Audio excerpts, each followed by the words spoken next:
This meeting is recorded.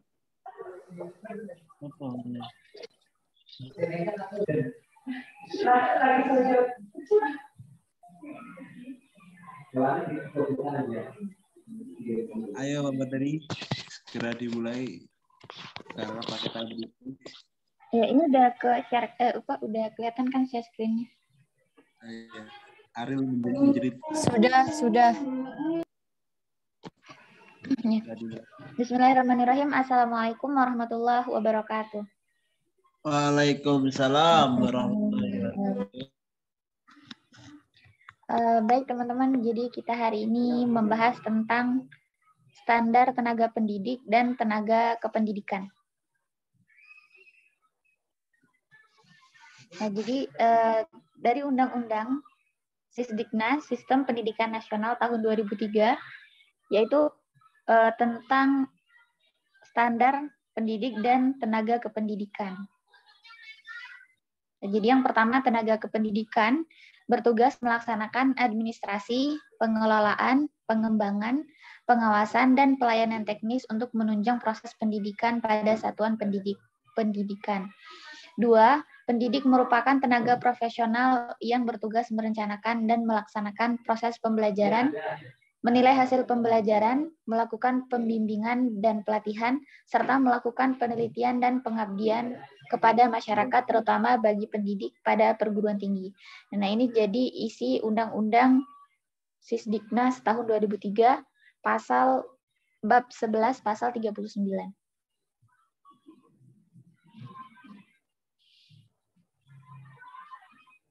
Nah, pengertian tenaga pendidik. Nah, jadi kita tahu sama-sama pendidik itu adalah seorang guru. Nah, jadi kalau dalam ketentuan Undang-Undang Nomor 20 Tahun 2003, Pasal 1 Angka 6 tentang Sistem Pendidikan Nasional, tenaga kependidikan yang berkualifikasi sebagai guru, dosen, konselor, pamong pelajar, widya iswara, tutor, instruktur, fasilitator. Nah, itu jadi sebutan-sebutan lainnya ya. Nah, kalau pendidikan dalam Islam adalah orang-orang yang bertanggung jawab terhadap perkembangan anak didik dengan mengupayakan perkembangan seluruh potensi anak didik. Selanjutnya itu kompetensi tenaga pendidik. Nah, kompetensi pendidik ini ada 4. Yang pertama, kompetensi pedagodik, kompetensi kepribadian, kompetensi profesional, dan kompetensi sosial. Nah, ini akan kita bahas secara rinci lagi.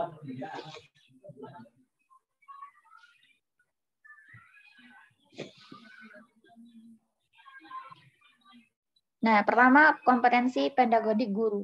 Jadi pedagodik itu keterampilan guru mengelola proses pembelajaran. Nah, jadi ini mencakup bagaimana kesiapan guru untuk mengajar, kemudian penguasaan pengetahuan dari materi yang diampunya. Kemudian guru juga harus bisa membuat RPP. Jadi ini adalah termasuk dalam kompetensi pedagodik, kemudian pengembangan kurikulum dan melaksanakan evaluasi belajar. Kedua, kompetensi kepribadian. Nah, ini kepribadian menurut individual masing-masing ya. Jadi guru itu punya sifat masing-masing, tapi juga harus memiliki sifat yang memang benar-benar dibutuhkan sebagai seorang pendidik. Jadi sabar, disiplin, jujur, kemudian berwibawa, ikhlas, berakhlak mulia, dan masih banyak lagi. Ini kepribadian sesuai bagaimana lingkungan membutuhkan kepribadian guru tersebut. Yang ketiga, kompetensi profesional guru. Nah, profesional guru ini menyangkut bagaimana kemampuan profesi sebagai seorang guru. Nah, jadi guru itu tentunya harus bisa memahami materi, kemudian menguasai sekarang itu ada namanya SK dan KD. Jadi standar kompetensi dan kompetensi dasar. Kemudian mampu mengembangkan materi pelajaran dengan kreatif dan memanfaatkan teknologi. Jadi sebenarnya teknologi ini sesuai bagaimana dibutuhkan dalam pembelajaran. Misalnya untuk media, kemudian teknik-teknik ataupun program yang ingin dijalankan guru untuk menyampaikan pembelajaran. Terakhir yaitu kompetensi sosial berkaitan dengan keterampilan komunikasi. Nah, jadi komunikasi ini baik antar guru dengan guru yang lain ataupun antar guru dengan tenaga kependidikan seperti dengan kepala sekolah, kemudian dengan tenaga administrasi, perpustakaan dan lain-lain. Nah, dan yang paling penting ini bagaimana sosial guru terhadap peserta didik. Jadi guru itu harus memahami peserta didiknya, bagaimana menyikapi peserta didik. Karena murid itu berbeda-beda ya kepribadiannya. Jadi guru juga harus mampu bagaimana menyikapi perbedaan kepribadian peserta didik. Nah, yang kedua itu tenaga kependidikan. Jadi tenaga kependidikan itu adalah anggota masyarakat yang mengabdikan diri dan diangkat untuk menunjang penyelenggaraan pendidikan. Jadi kalau tenaga kependidikan ini mencakup seluruhnya. Jadi pendidik, para guru itu juga termasuk tenaga kependidikan.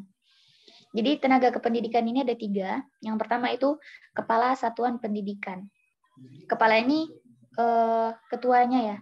Jadi kalau kayak di sekolah itu ada kepala sekolah, kemudian kita di universitas itu ada namanya rektor, ataupun dalam suatu lembaga pendidikan, swasta misalnya, itu ada yang namanya nanti direktur. Nah, yang kedua itu pendidik. Nah, pendidik yang sudah kita bahas tadi yaitu sebagai profesi pendidik, ya para pengajar, para guru. Dan ketiga, tenaga kependidikan lainnya. Nah, ini orang yang berpartisipasi. Ini banyak ya, ada bagian administrasi, tata usaha, laboran, pustakawan, pelatih ekstrakurikuler, kemudian security itu juga termasuk tenaga kependidikan. Nah, ini standar tenaga kependidikan. Kalau tenaga kependidikan ini sesuai bagaimana kebutuhan. Jadi umumnya itu di setiap lembaga pendidikan itu memiliki standar masing-masing. Tapi kalau secara umum itu juga ada diatur oleh pemerintah, apalagi kalau untuk pegawai negeri ataupun PPPK. Nah, itu tenaga kontrak ya. Contohnya ini untuk kepala sekolah, yaitu seperti minimal pendidikan D4 atau S1, kemudian usia maksimal 56 tahun saat diangkat menjadi kepala sekolah. Pengalaman mengajar minimal 5 tahun berdasarkan jenjang sekolah masing-masing. Nah, pangkat terendah 3C untuk PNS, sedangkan untuk non-PNS disesuaikan dengan kepangkatan yayasan. Atau dalam lembaga pendidikan swasta ini berbeda-beda ya. Jadi sesuai bagaimana lembaga itu menentukannya. Menentukan standar tenaga kependidikan. Nah, ini kita melihat realitas di lapangan. Jadi bagaimana Undang-Undang nomor 20 tahun 2003, apakah sudah sesuai atau belum?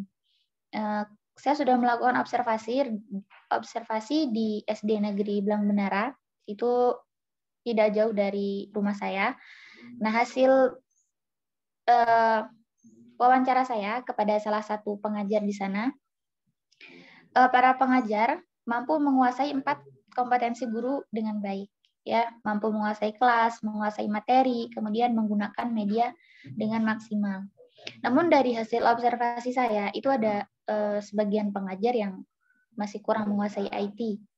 Ini umumnya itu didominasi oleh guru-guru senior yang berusia di atas 45 tahun. Karena ya ini adalah faktor usia.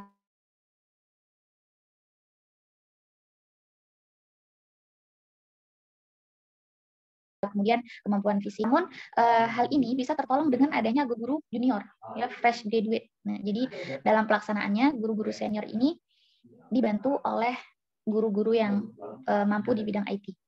Kemudian saya juga membaca di beberapa jurnal, ini ada penelitian di SMKN 1 Blitar.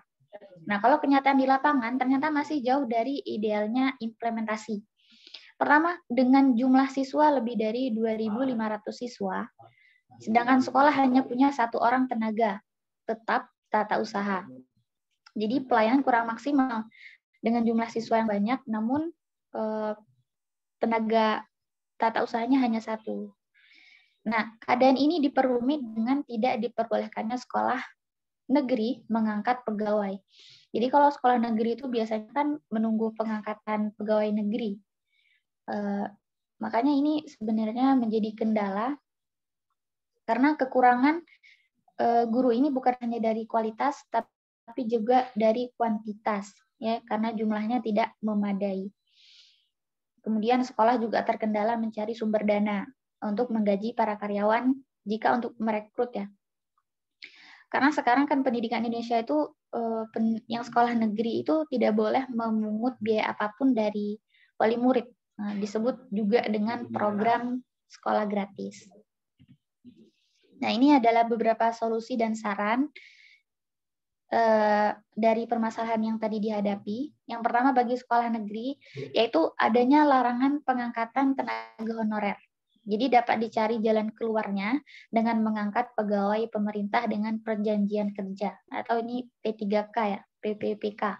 Terus gaji diambil dari APBD, karena daerah itu kan punya anggaran masing-masing. Jadi bagaimana pemerintah daerah bisa mengalokasikan APBD untuk pengembangan pendidik. Kemudian bisa diadakannya pelatihan-pelatihan untuk menunjang kemampuan tenaga pendidik. Jadi sesuai kebutuhan. Misalnya sekolah ini guru bidang ini masih membutuhkan keterampilan. Jadi bisa diberi pelatihan. Kemudian sekolah swasta bisa dengan merekrut tenaga pendidik yang berkompeten. Jadi sesuai dengan bidangnya masing-masing. Misalnya tenaga kependidikan bagian tata usaha berarti harus paham tentang bagaimana dokumen, kemudian bagaimana menggunakan IT. Kedua, melakukan inovasi untuk kemajuan program pendidikan. Terakhir, meningkatkan mutu SDM yang ada. Nah, jadi ini dengan mengadakan pelatihan tadi, SDM yang ada ditingkatkan lagi. Baik, terima kasih. Selanjutnya saya serahkan kepada moderator.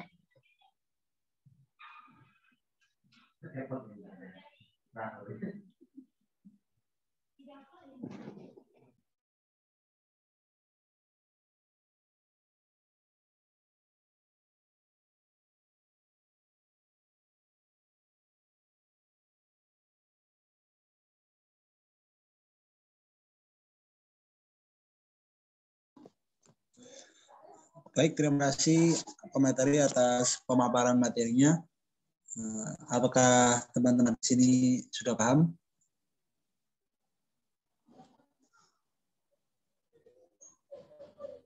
Kalau sudah paham, mari kita lanjut ke sesi tanya jawab. Untuk 3 orang penanya, silakan mengajukan pertanyaannya, sebutkan nama dan daerah. Terima kasih.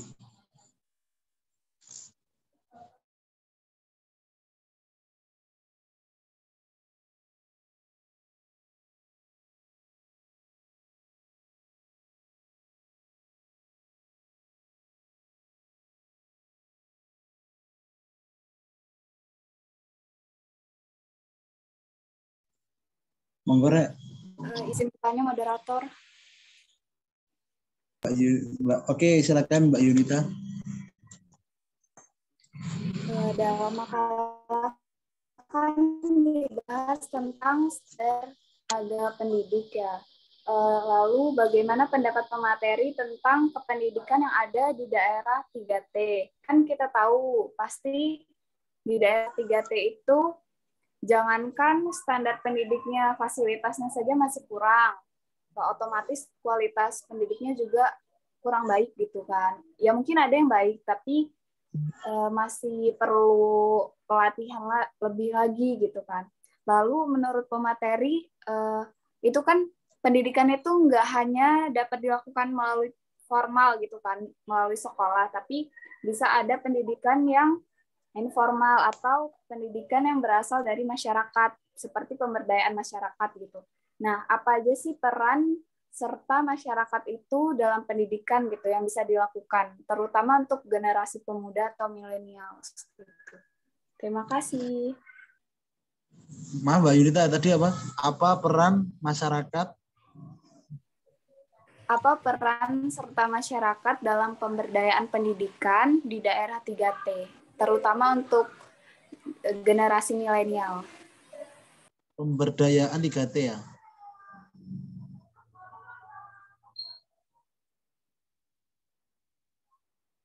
Oke, terima kasih Mbak Yunita atas pertanyaannya. Untuk selanjutnya, pertanyaan selanjutnya, monggo yang bagi yang ingin bertanya, bebas, silakan.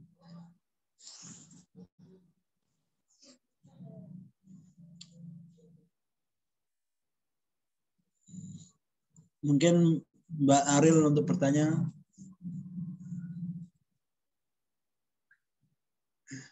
Yang Dari saya cukup, moderator. mungkin teman-teman untuk bisa menyalakan kameranya supaya mengetahui yang kuliah sama yang enggak. Biar semangat untuk apa? Kuliahnya. Meredup semua ya. Mungkin Mbak Siti Arniansyah untuk bertanya. Mungkin ide-idenya yang banyak dari Mbak Siti Arniansyah ini kelihatannya banyak sekali ini yang ingin ditanya ini. Monggo Mbak Arnis untuk bertanya.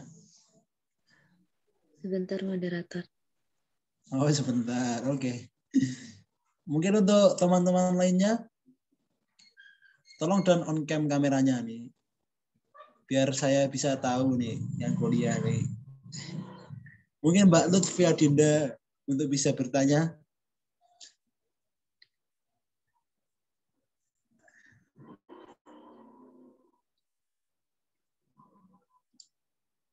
Apa mungkin Mbak Kuntum untuk bertanya nih? Masih belum ada. Izin bertanya. Oke, monggo Mbak Arnis untuk bertanya. Sebutkan nama dan daerah. Baik.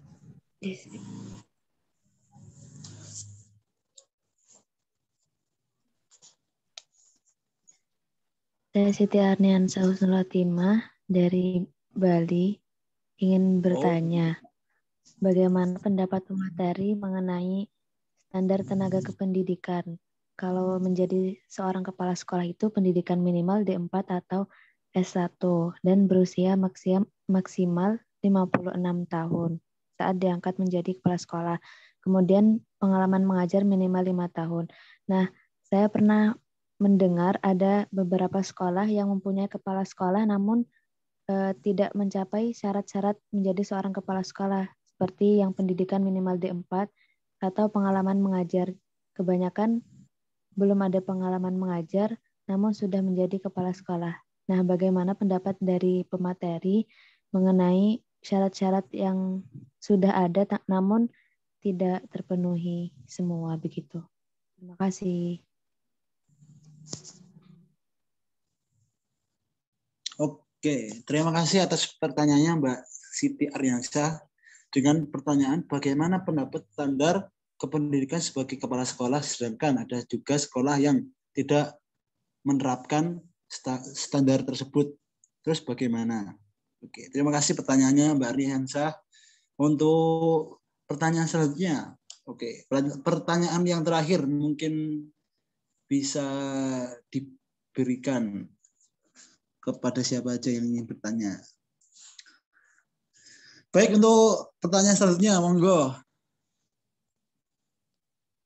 Semangat, Lukas.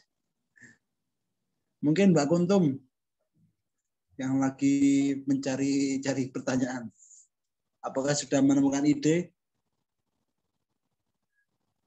Belum moderator. Mungkin selagi menunggu pemateri menjawab, mungkin teman-teman ada yang bertanya. Oke. Mungkin Mbak Sri Dewi Rahmawati yang ingin bertanya. Yang paling semangat. Sepertinya belum ada moderator. Oh, belum ada. Mungkin Mbak Rigza Amaziroh yang ingin bertanya. Wes iki.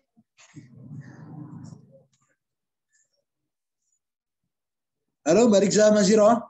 Halo. Ini keturun nih. Mungkin untuk Mbak Rodotul Jannah. Mungkin ada pertanyaan? Belum ada moderator. Oh, belum ada. Tolong down on cam biar tahu kondisi di sana.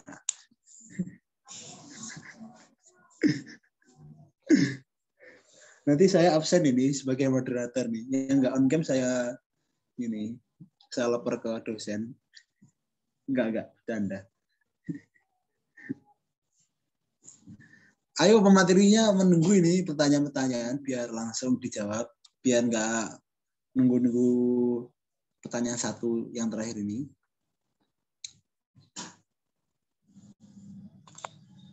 Apa mungkin dari saya boleh? Tapi tidak, saya memberikan kesempatan pada teman-teman untuk bertanya.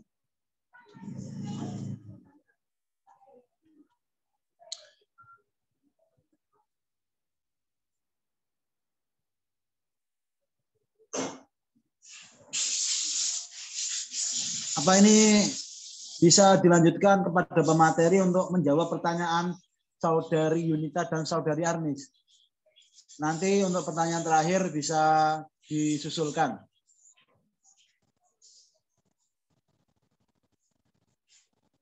Halo?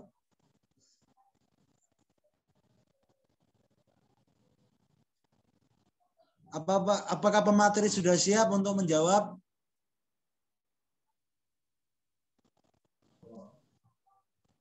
Baik, saya akan jawab pertanyaan dari para audiens. Oke, siap. Terima kasih. Monggo pemateri untuk menjawab pertanyaan dari teman-teman MIC yang luar biasa ini. Baik, pertama saya akan menjawab pertanyaan dari Saudari Junita Sari. Jadi pertanyaannya tadi mengenai kependidikan di 3T ya, karena masih banyak terkendala seperti sarana, kemudian dari tenaga pendidik dan kependidikannya juga masih kurang gitu ya. Jadi bagaimana peran masyarakat? Nah, jadi kalau tadi saya udah membaca di jurnal, itu pemerintah juga sudah mulai menangani permasalahan di 3T ini. Karena 3T ini kan berada 3T ini terluar, terdepan, dan tertinggal gitu. Ini umumnya biasanya itu terletak di daerah pinggiran Indonesia, berarti itu perbatasan dengan negara lain.